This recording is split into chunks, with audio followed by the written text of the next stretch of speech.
Hello everyone, and I hope you're ready to learn some ancient Greek today. So we're going to start with Crosby and Schaeffer, Lesson 1, Declension of O stems. En arche, en halagos. In the beginning was the word, or account, or reason, which might be a little bit of a better translation. So, declensions. There are 3 declensions in Greek, instead of 5 as in Latin. To these, because of their general uniformity, the O stems serve as a good introduction. Omicron stem nouns. Nouns in the Omicron declension, whose nominatives end in os, are usually masculine.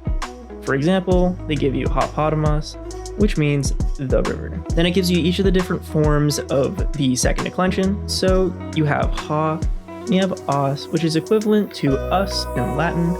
In the second declension Latin, you have u, which is equivalent to e in Latin. Then you have toi, potamoi, which is o in Latin, ton, on, potamon, which is equivalent to in Latin. For the plurals, we have for the nominative hoi, potamoi, equivalent to e in Latin, and the genitive plural is own, so tone, potamon, and orum is its equivalent in Latin. Tois, potamois, which is equivalent to is in Latin. And you have tus potamus, which is equivalent to os in Latin. So it wants you to write excuse my handwriting, adelpos, and then it wants you to go through the same thing, and it wants you to say tu adelpu, and then go through all of them, going all the way through both the singular and plural. Just write that out a few times. Hopefully you pause the video and do that, because that will help you memorize them. Accents, number 3. A. In nouns of the Omicron declension, an acute, this type of accent here, on the ultima in the nominative is changed to a circumflex in the genitive and dative of both numbers. So what it's saying is the accents in the first declension. So first, in the nominative, we have the accent here, and it's going up like this. And then as we go through, it's going to change into this type right here. Actually, I'm gonna make it a different color. That way you guys can see a little better. So it'd be like that, and it would give us this. And it's the same thing with the dative, where we have the circumflex accent, and then we switch back to the acute accent here in the accusative. So this is easy to remember because each corresponding case is going to have its own accents. An acute on the ultima changes to a grave when a word follows without intervening punctuation. So what it's saying is, on your last syllable, you're going to get the downward facing accent, and you're going to be getting a grave when there is another word right after it. So when there's no punctuation, like here, like if there's a period here, this would not exist. This would still be that if it was a period. And there's no comma. If there was a comma, again, then there would be an acute like that. We have an acute like that if there's a comma there. But since there is nothing there, this is going to be a grave. The endings of a noun tell its case in use. All right, so we're going to go over how cases are used. A. The nominative is the case of the subject. So here we are. You look here. Hoi strategoi esan adelpoi. So here it's saying that the generals were brothers. The generals were brothers. And we know that it's the generals were brothers. And we know that adelpoi corresponds with strategoi because they have the same ending, these oi ending. They are all nominative, masculine and plural. That means that they are all linked together and they align. The genitive suggests relations like those expressed with of in English. It frequently denotes possession. So here we look, we say, ha tu strategu adelphos. Is this genitive? No, that's not genitive. That is going to be nominative. So that's not our genitive. Then we get, see, tu strategu. So since we have that u ending, we know that u strategu is going to be genitive. So this is ha adelphos, and we know those are going together because these are both masculine nominative. In singular, we know that these are going to correspond, and since these are both genitive, masculine and singular, we know that these are going to correspond. So tu strategu, since they have the same endings and they correspond in case, gender, and number, they're going to be the same. They're going to be together. Ha adelphos, the brother, tu strategu, meaning the general. So the brother, and since it says of above, say the brother of the general. The dative suggests relations like those with to or for in English. It frequently denotes the indirect object. Toi strategoi. Notice this iota subscript down there. Tempe ton adelpon. So he sends his brother to the general. And we know that he sends because of pempe, that's third person singular.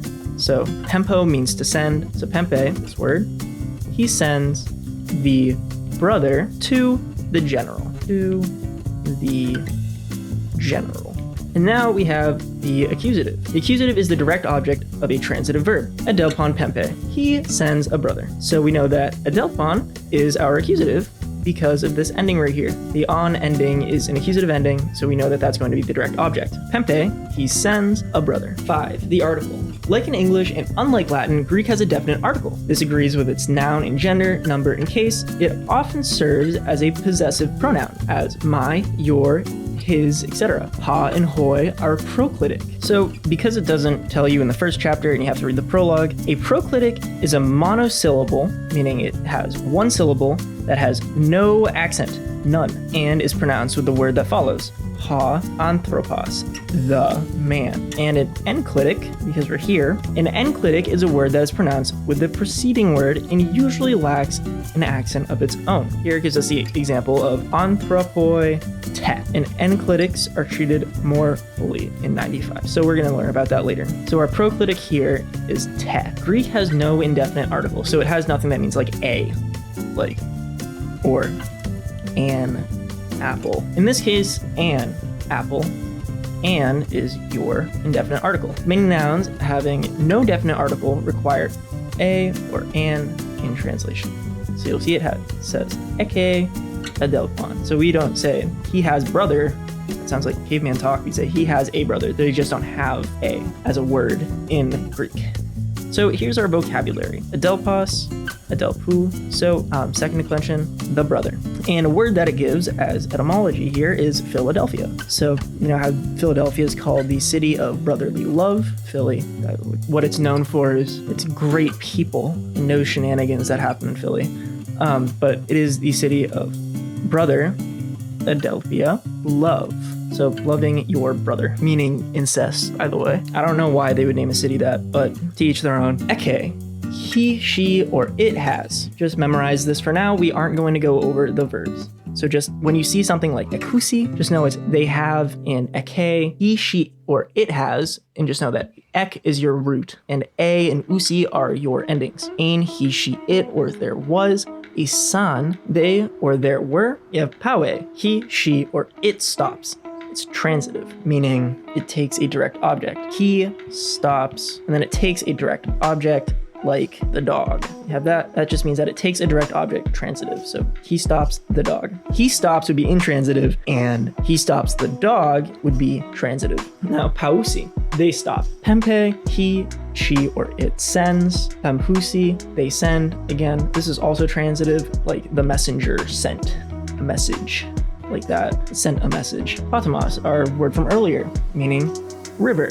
And it gives us hippopotamus, which is potamos, which is potamos, river. And hippa, I'll tell you this, means horse. So you have your river horse.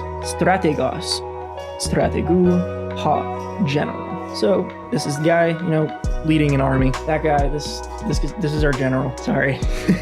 So here, let's go over the exercises. 7. What use of the noun do the heavy type endings suggest?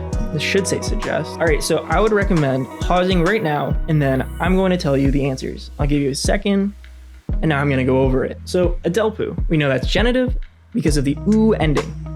So it's going to be of the brother. Strategus, we see this us ending, and we know that that's the accusative plural ending, so we know it's strategus generals as an object. So he commanded the generals. The generals there would be the direct object. Potamos, because of this ending with the omicron, iota, and sigma, we know that it's dative plural. Since it's dative plural, we know that it's to.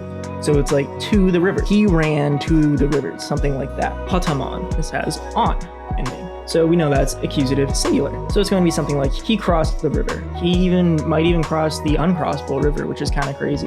Next we have adelpoi, and we know that this is going to be masculine and plural because of this oi ending. So it's the brothers did something. Adelpos, we know that this is going to be our nominative singular because of that os ending. Own is going to have the genitive plural because of that ending, and so it's of the generals, or the generals, like for example, the general's weapons, or the general's soldiers, the soldiers of the general. Strategoi here again, and that's going to be dative singular, so it's to the general, with the omega and the iota. So read aloud in Greek and translate into English. Ein strategos, so this would be ein strategos, he was strategos, because this has the nominative singular, he was the general. I know that it's he because of this os ending, and that os ending is masculine. Okay, this ending is he, she, it, has.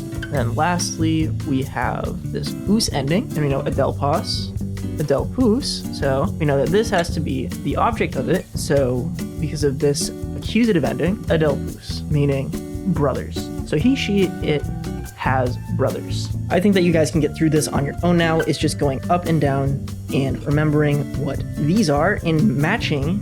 So it's remembering what these are and matching them to their proper meanings. And I hope that you figure out where we are from there. But if there's an issue, send me a message and I will edit the video. So and you know that this is nominative singular. So you're gonna go put this nominative singular ending there, and that is os. And then he has, this ending, that means that he's the subject, and that should align. That means that we need an object, and that leaves us with adelpa, and then it gives us adelp.